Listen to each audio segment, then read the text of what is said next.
चित्र पर दिखाया गया है राज्य का आधार तथा विधि हमारा सभी का दो बाप है। सुनने के लिए आश्चर्य लगता है, लेकिन ये सच है कि हम सभी मनुष्य आत्माओं का दो बाप है। एक है हमारा शरीर का पिता जिसने हमें पैदा किया, और एक है हम आत्माओं का पिता जिसने हमें रचना किया अर्थात पैदा किया।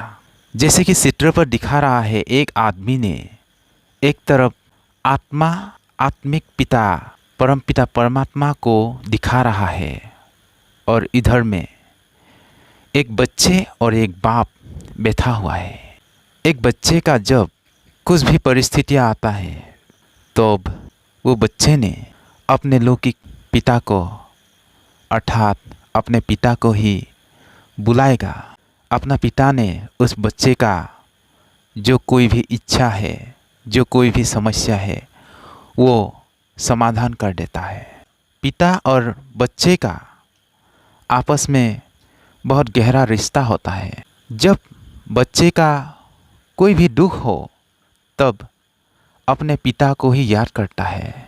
अपने पिता भी दिन में ऐसा कोई दिन नहीं कि अपने बच्चे को याद ना आए, क्योंकि हर एक पिता हर एक माँ बाप जितना धन कमाता है, पुरुषार्थ करता है, सभी का सपना यही होता है कि अपना बेटा बेटी खाएगा, नाम वाला करेगा और एक दिन बड़े होकर के हमें खिलाएगा पिलाएगा।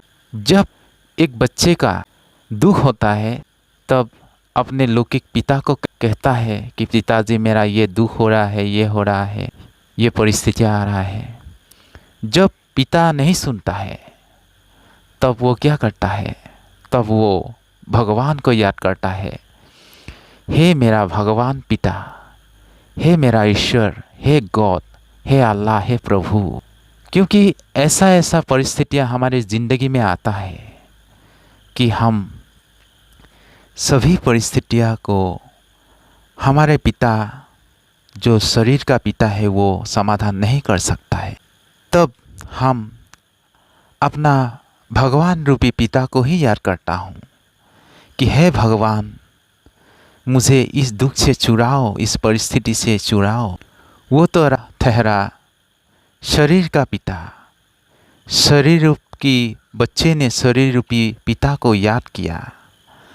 और एक ये भी कहावत है कि जैसा बाप वैसा बेटा, अर्थात आध्यात्मिकता इस बात को कहने का यही भावार्थ है कि जैसा बाप का दो हाथ है, दो पाँव है, दो आँखें हैं, दो कान हैं, ठीक उसी प्रकार अपना बेटे का भी अर्थात बच्चे का भी दो हाथ, दो पाँव, दो आँखें इसी प्रकार होता है।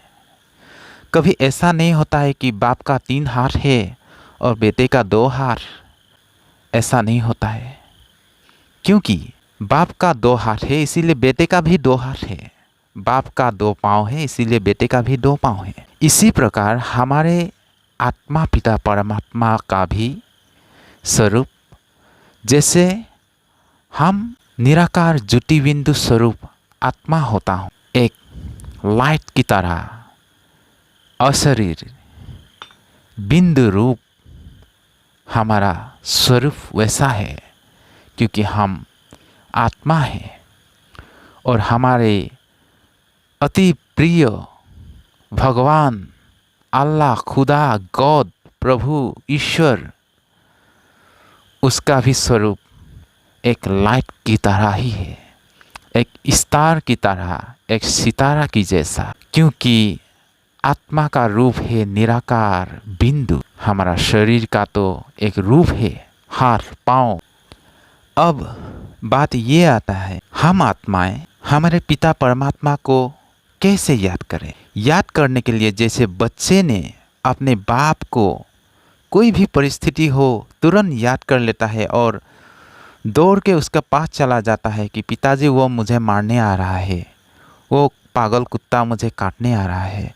ठीक उसी प्रकार हम भी हमारी ज़िंदगी में जो कुछ भी परिस्थिति आता है, उस परिस्थितियों से पार करने के लिए हम कहाँ पर जाता हूँ? मंदिर, चर्च, गिरजा, मस्जिद, उसी में तो जाता हूँ। हम जा कर के भगवान के साथ हम बातें करता हूँ। इसीलिए हमें अपने को एक चैतन्य शक्तिशाली ज्योति बिंदु आत्मा समझकर इस शरीर रूपी वस्त्र को भूलकर अपने को शक्तिशाली एक आत्मा समझकर अपना पिता परमात्मा को मन ही मन याद करना चाहिए। तभी हमें उस पिता परमात्मा से शक्ति, आशीर्वाद, प्रेम, दया सब कुछ मिलेगा। अगर हम अपने को शरीर मान करके उस भगवान पिता परमात्मा को याद करो, तब वो प्यार, वो शक्ति नहीं मिलेगा। जैसे कि इसी को मेडिटेशन कहा जाता है, इसी याद को सहज राजयोग भी कहा जाता है। जैसे कि अगर एक तार से दूसरे तार को ज्वाइन करना है, कनेक्शन करना है, तो तार का जो रबर का हिस्सा होता है, उस रबर का हिस्से को हटाना पड़ता है, तभी तार से कनेक्शन होता है। अर्थात तार माना आत्मा, सितारा। इस शरीर में एक ही मूल्यवान चीज़ है, वो है आत्मा। अर्थात भ्रुकुटी के बीच में चमकता है अजब सितारा। ये तो गीत में है। इस गीतों का यही अर्थ है कि हम सभी आत्माएं भ्रुकुटी के बीच में एक सितारा, लाइट बन करके प्रवेश करके हूँ, लेकिन हम सभी अपने को भूल चुका हूँ। जैसे कि तार का जो कवर होता है रबर का, ये रबर का कवर है हमारा बॉडी, और उसका अंदर रहने वाला तार जो है वो हम आत्मा। और हम आत्मा हमारे पिता परमात्मा का साथ, अर्थात भगवान का साथ कनेक्शन कब होगा? जब हमारा देह अभिमान रूपी जो ये रबर है, ये जो बॉडी है, बॉडी कॉन्शियस को हमें भूलना पड़ेगा, अपने को तार समझना पड़ेगा, अर्थात अपने को निराकार ज्योति बिंदु आत्मा समझना पड़ेगा। और आत्मा समझ करके उसी आत्मा पिता परमात्मा को याद करना पड़ेगा। तभी तार से तार कारेंट आएगा, और कारेंट आएगा तभी अर्थात लाइट फोकस होगा, अर्थात हमारी ज़िंदगी खुशी, सुख, शांति से प्रज्वलित हो जाएगा। लाइट ही लाइट हो जाएगा। हमारा दुख, हमारी ज़िंदगी से दुख रूपी जो अंधेरा है वो दूर हो जाएगा। और हम लोग इसी प्रकार से मेडिटेशन करने के ना जानने के कारण ही मठ मंदिरों में जा कर के हाथ से नमस्ते करके भगवान को पूछता हूँ, माथे टेकता हूँ। और हम जितना भी ऐसा भक्ति करो, तब तो भगवान को उतना परसेंटेज से हमें नहीं मिलता है जितना पाना चाहिए। 100 का सिर्फ हमें 3 या 4% मिलता है, बाकी 97% तो व्यस्त चला जाता है। इसीलिए अधिक से अधिक भगवान से शक्ति पाना है तो अपने को निराकार आत्मा अनुभूति कीजिए। उसके बाद उस पिता परमात्मा को याद कीजिए। इस चित्र पर और एक दिखा रहा है कि हम जब राजयोग मेडिटेशन करूँगा, तब हमारा मन से ये 5 विकार, 5 ही नहीं 6 छात, ये 6 विकार हमारा मन से, हमारी ज़िंदगी से दूर हो जाएगा। जैसे कि सबसे पहले दिखा रहा है, एक माँ अपने बच्चे को बहुत प्यार करता है, इसको मुँह बोलते हैं। इस मुँह आप गलत मत समझिएगा। इस मुँह का अर्थ ये है, ऐसे नहीं कि अपने माँ ने बच्चे को प्यार ना करे तो किसका करे, लेकिन ट्रस्टी होकर के प्यार करना चाहिए। ऐसा नहीं कि उसके बिना हम जी ही नहीं सकूँगा, यही मेरा सब कुछ है, इसी को पाने के लिए हम इस दुनिया पर अवतरित हुआ था, जन्म लिया था। माँ का प्यार ऐसा होना चाहिए कि ये भी एक आत्मा है, उसी पिता परमात्मा का संतान। उस पिता परमात्मा ने मुझे इस बच्चे को पालना करने के लिए सौंप रहा है, और मैं अपना जिम्मेवार अपना कर्तव्य निभा रहा हूँ। एक दिन तो हमें दोनों को शरीर छोड़ना ही है, क्योंकि अभी सभी का वानप्रस्थ अवस्था है इस दुनिया का। अभी कोई ऐसा नहीं कि बुजुर्ग नहीं है। आज का जन्म होने वाला बच्चा भी बुजुर्ग है, बूढ़ा है, और बूढ़ा ही तो बूढ़ा ही है। क्यों कहा ऐसे? क्योंकि सभी का मौत एक ही दिन होगा। काल सबको एक ही दिन ले जाएगा, क्योंकि काल ने कभी ये नहीं कहेगा कि आज बूढ़ा लोगों को ही सिर्फ मौत का सज़ा दूं। नहीं, बच्चे लोग को भी मौत का सज़ा ही देगा, क्योंकि बूढ़ा बच्चा सभी को ले जाने आ रहा है परमपिता परमात्मा। इसीलिए ये जो मुंह है, मुंह ट्रस्टी होकर के, अर्थात भगवान का बच्चा है, हम सिर्फ निभा रहा हूँ। ये भी एक निराकार ज्योतिबिंदु आत्मा है। ये अपना नया शरीर लेकर के पाठ बजा रहा है, मेरी ज़िंदगी में आया है और मैं इनको संभाल रहा हूँ सिर्फ। एक दिन तो हम दोनों को चलना ही है। इस प्रकार ट्रस्टी होकर के चलना चाहिए, क्योंकि ये शक्ति, ये प्रेरणा कहाँ से आएगा? जब राजयोग मेडिटेशन करेगा तभी आएगा, क्योंकि मुंह के कारण ही अधर्म हो जाता है। कभी कभी डिप्रेशन में आ जाता है लोग। जैसे कि अगर बच्चे का कुछ बीमार हो जाता है तो माँ या बाप ऐसा चिंतित हो जाता है कि खिलाना चाहिए था 1 नंबर दवा, खिला दिया 2 नंबर दवा, क्योंकि उसका धीरज ही खो बैठता है। इसीलिए ऐसा घटनाएं क्यों घटता है? ज़्यादा मुंह के कारण। अगर ट्रस्टी होकर के रहेगा कि बच्चे का बीमार हो रहा है, डॉक्टर ने बोला 1 नंबर दवा खिलाना ये बीमार होने से, 2 नंबर दवा खिलाना वो बीमार होने से। लेकिन अगर बीमार सड़ जाता है तब माँ बाप हैरान हो जाता है। उसके बाद कौन सा दवा खिलाना चाहिए वो उसका मन में गलत हो जाता है, इसका मन में डिससर्विस हो जाता है। उसके बाद दूसरा गलत ही दवाई खिला देता है। तब क्या होता है? और इधर में दिखा रहे हैं अहंकार, अर्थात राजयोग के माध्यम से आपका अहंकार भी टूट जाएगा। क्योंकि अहंकार होना ही क्या बात है? आपका जितना पावर है, जितना शक्ति है, जो कुछ भी आपका चेहरा है, ये सब तो 2 दिन का है ना। आपका जितना भी पावर हो, चाहे ये मनी पावर हो, चाहे मैन पावर हो, जितना जो कुछ भी है, सब कुछ तो एक दिन मिट्टी में मिल जाएगा, धूल में मिल जाएगा। इसीलिए कहते हैं किसी की दबी रहेगी धूल में, किसी की राजा खाए। ये बात कभी भूलना नहीं।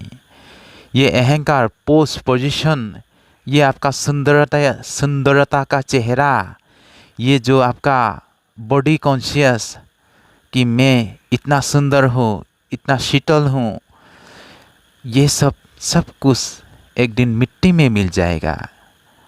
अपना शरीर एक दिन मिट्टी को ही दान देना पड़ेगा, क्योंकि आप तो एक चैतन्य शक्तिशाली आत्मा है। आप आत्मा अजर अमर अविनाशी है। ये शरीर जो है ये विनाशी है। ये शरीर तो एक दिन जमीन में मिल जाएगा। इसीलिए अहंकार नहीं करना चाहिए। और इधर में दिखा रहा है गुरु और माला। आजकल ढोंगी बाबा, ढोंगी गुरु चारों ओर फैल चुका है। शास्त्र के अनुसार कलयुग लाखों वर्ष पड़ा हुआ है। ये शास्त्र का बातें सुनाता है गुरु लोग, लेकिन ये तो गलत बात है। अभी कलयुग तो जाने ही वाला है। गुरु लोग क्या करता है? अपने शिष्यों को कस्टमर बनाता है।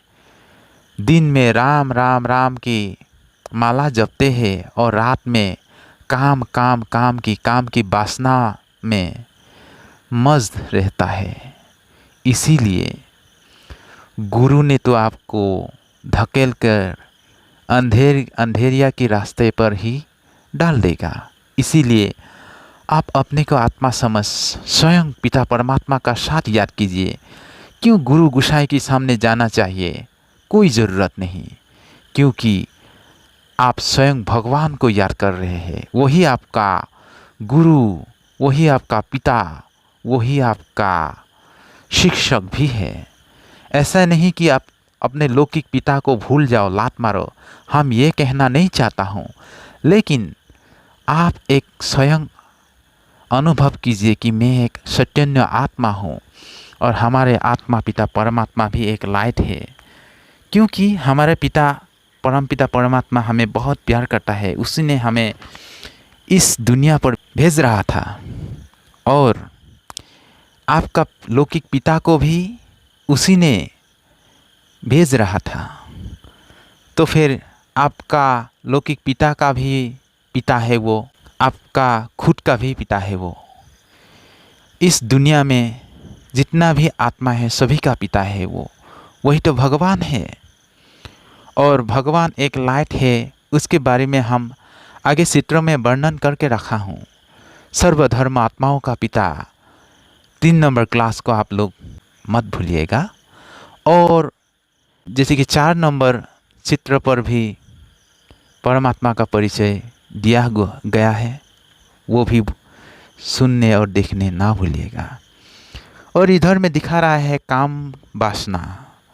ये जो आप जब मेडिटेशन करेगा तब आपकी मन से ये जो वासना का जो संकल्प होता है ये दूर हो जाता है।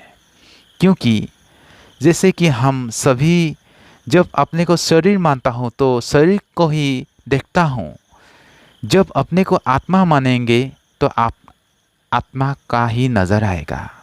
क्योंकि हमें एक दूसरे को जब देखता हूँ तब भ्रुकुटी के बीच पर देखना चाहिए हमें। वहाँ पर आत्मा रहता है, वो भी आत्मा मैं भी आत्मा, हम सभी आत्मिक रूप से भाई भाई है। ये जो शरीर है ये तो एक हड्डी मांस का पुतला है। जितना भी सुंदर क्यों ना हो ये जो शरीर है ये तो एक दिन मिट्टी के साथ मिल जाएगा। सिर्फ हड्डी और मांस ही तो है, उसमें रहने वाला तो एक आत्मा है, निराकार ज्योति बिंदु झिलमिल झिलमिल सितारा है।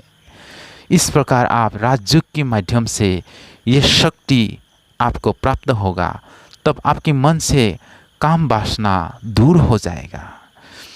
और इधर में दिखा रहा है क्रोध। क्रोध मनुष्य का बहुत बड़ा शत्रु है। क्रोध के कारण ही आज दुनिया जल रहा है, परिवार में डिवाइड हो रहा है, भाई और भाई में धन संपत्ति के कारण मारा मारी लूटपाट हिंसा हो रहा है, पति और पत्नी के बीच हिंसा, डिवोर्स हो रहा है, तलाक हो रहा है, बाप और बेटे के बीच में ये सब घटनाएं घट रहा है। देखिए गरीबों पर जुल्म हो रहा है, ये सब कुछ क्रोध के कारण ही तो हो रहा है। इसीलिए ये क्रोध तभी नहीं आएगा जब अपने को आत्मा समझ करके पिता परमात्मा को याद करेगा। क्योंकि आत्मिक रूप से हम सभी भाई भाई हैं, आत्मिक रूप से हम सभी एक ही पिता परमात्मा का संतान है। आपका जो लौकिक भाई है वो आपका सबसे अच्छा से अच्छा पार्टनर है, और आपका जो लौकिक भाई है जैसे कि वो भी आपसे जो बड़े भाई है वो भी आपका बहुत अच्छा मित्र है। लेकिन आज की दुनिया में इस कलयुग में आध्यात्मिकता पर ना चलने के कारण ही परिवार में ये सब होता है। झगड़ा, धन संपत्ति में बंटवारा, ये सब क्यों हो रहा है? आध्यात्मिक का कम होने के कारण। जैसे कि एक भाई दुकान में दिन भर बैठता है, एक भाई बाइक लेकर के मौज मस्ती करता है, और एक बाप ने इनकम करता है और उसका बेटा बाइक लेकर के मौज मस्ती में पैसा उड़ा देता है, और तभी तो झगड़ा हो जाता है। इसी प्रकार इस युग में ये तो स्वाभाविक है। लेकिन अगर सारे परिवार ये सब आध्यात्मिक के बारे में चर्चा करें घर में आपस में कि हाँ हम लोग तो एक ये जो ब्रह्मा कुमारी इसका ज्ञान है इसको अच्छी तरह से समझ लेना चाहिए कि हाँ इसमें हम सभी को कैसे मिलजुल कर रहना चाहिए, इसके बारे में शिक्षाएं देते हैं, आपकी घर में सुख शांति ही सुख शांति आएगा। क्योंकि हमारे यहाँ बहुत सारा ऐसा परिवार है जो पूरा परिवार ज्ञान पर चलता है और उन लोगों का ज़िंदगी खुशनुमा है, क्योंकि सभी सुख शांति पर भाई भाई की रूप से यहाँ पर आना जाना करता है। और इधर में दिखा रहा है लोभ। लोभ ऐसा एक चीज़ है, जैसे कि हम पहले ही क्लास में बता रहा था कि पूरे ज़िंदगी हम धन संपत्ति के पीछे अपना ज़िंदगी लगा देता हूँ ताकि हम भी शरीफ बनूं। हमारा बीमार में धन संपत्ति का ज़रूरत होता है, घूमने के लिए धन संपत्ति ज़रूरत होता है, और हमारे बेटा बेटी पोता पोते खाएगा। इस हिसाब से हम धन संपत्ति के पीछे अपना ज़िंदगी बिता देता हूँ, लगा देता हूँ। लेकिन जब हमारा ज़िंदगी में बहुत सारा धन आ जाता है तो वो धन खर्चा करने के लिए हमारा पास टाइम ही नहीं रहता है। तब क्या करता हूँ? राम नाम सत्य है हो जाता है। इसीलिए एक कहावत है कि ज़्यादा धन धन कहने वाले लोग निधन हो जाता है, अर्थात मर जाता है। कहते हैं कि रामधनी नाम का जो लोग था वो बहुत धन धन कह कह करके धन के पीछे भाग रहा था और वो अब निधन हो गया, अर्थात रामधन नाम का आदमी मर गया। इसीलिए इस दुनिया पर अच्छा कर्म अगर करना है तो किसी को दान करना है, किसी को हेल्प करना है, परिवार का साथ अगर कोई पिकनिक पर जाना है, कुछ भी करना है, टाइम निकालिए। नहीं तो ऐसे ही एक दिन आपका हार्ट अटैक हो करके आप अगर शरीर छोड़ दे तब तो आप भटकते फिरता रहेगा कि हे भगवान, मैंने अपना परिवार को ये प्यार दे ना पाया, इसीलिए मुझे ये इच्छा रह गया, बल्कि आप भटकता फिरता रहेगा। इसीलिए ये आध्यात्मिक ज्ञान को अपनाइए, थोड़ा टाइम निकालिए। ये तो कलयुग है। हम पहले भी एक ब्रह्मा कुमारी इसका गीत के बारे में कहा था कि वैसे तो ज़िंदगी में करने का बहुत कुछ है, पल भर निकालिए प्रभु के भी नाम पर, अर्थात थोड़ा सा तो समय निकालिए भाई जी प्रभु के नाम पर। नहीं तो अभी तो कलयुग जाने ही वाला है, कितना चाल बचा है। चारों ओर हलचल शुरू हो ही गया है, धर्म के नाम पर लड़ाई लड़ना शुरू हो ही गया है। ये सब तो युवा पीढ़ी सुनने वाला नहीं है, बुजुर्ग लोगों की बातें, क्योंकि बुजुर्ग लोग सदा अच्छा ही समझाता है कि हे मेरा बेटा, हे मेरा पोता, हे मेरा युवा, ये सब लड़ाई झगड़ा मत करो, आपस में मिलजुल कर रहो। लेकिन ये जो युवा पीढ़ी है, गर्म खून के कारण ही आध्यात्मिकता का बात नहीं सुनता है, नैतिकता का बात नहीं सुनता है। कहते हैं धर्म रक्षा करो, लेकिन धर्म ने क्या कहना चाहता है वो सुनने के लिए उन लोगों के पास टाइम ही नहीं है। जैसे कि सभी धर्म वाले, सभी धर्म का लोग ये कहता है कि हम सभी एक ही भगवान का, एक ही अल्लाह का, एक ही प्रभु का, एक ही गॉड का, एक ही खुदा का संतान है। सभी धर्म में यही लिखा है। लेकिन सभी लोग अपने धर्म को ऊंचा ले जाना चाहता है, लेकिन अपना धर्म में क्या कह रहा है ये बातें कोई मानता भी नहीं, कोई सुनता भी नहीं। बस भगवान के नाम पर, खुदा के नाम पर, गॉड के नाम पर मरने के लिए भी तैयार हो जाता है, तलवार उठा लेता है, बंदूकें उठा लेता है। लेकिन भगवान ने, खुदा ने, गॉड ने कभी ये नहीं कहा है कि हे बच्चे तुम मेरे लिए तलवार उठाओ, बंदूक उठाओ। नहीं, भगवान ने कहा है प्यार बातों, प्यार से ही धर्म ऊंचा बनता है। और आजकल के प्यार का बात तो छोड़िए, हिंसक बन गया है चारों ओर। यही तो कलयुग है, क्योंकि ये सब हो रहा है शंकर के कारण। शंकर और शिव के बारे में, शिव और शंकर में बहुत बड़ा अंतर है। इसके बारे में हम अगले क्लास पर हमने चर्चा किया था, उस क्लास को आप लोग सुनिएगा ज़रूर। क्योंकि शंकर अभी पूरे दुनिया में गलत फैलाएगा। निराकार ज्योति बिंदु परमात्मा ने शंकर को परमिशन देकर रखा है कि तुम इस कलयुगी सृष्टि को विनाश करो और मैं सतयुगी सृष्टि को फिर से स्थापना करूं। इसीलिए शंकर ने अभी थर्ड वर्ल्ड वार लड़ाई लड़ाएगा। चारों ओर बाढ़ आएगा, भूकंप आएगा, और इधर में जात पात के नाम पर, भेदभाव के नाम पर लड़ाई लड़ेगा। कलयुग जब विनाश होगा तभी सतयुग आएगा। इसीलिए भाई और बहनों, आप लोगों से विनम्र अनुरोध है कि अपना भाग्य जमा करने के लिए अब भी थोड़ा सा टाइम बचा है। ये गुप्त रूप से संगम युग है। इसी संगम युग पर आप अपना भाग्य जमा कीजिए।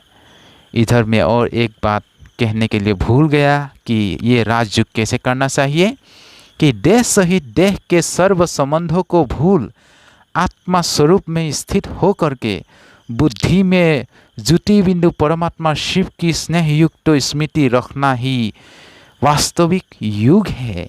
आप सभी को एक विनम्र अनुरोध है और कि आप लोग राजयुग का प्रशिक्षण लेने के लिए आपकी शहर में, आपकी गांव में जो ब्रह्मा कुमारी का गीता पाठशालाएँ है, जो सेंटर्स है, उसमें जा कर के हमारे इंसास बहन जी लोगों के साथ, टीचर्स लोगों के साथ आप लोग सहज राजयुग का अभ्यास कर सकता है।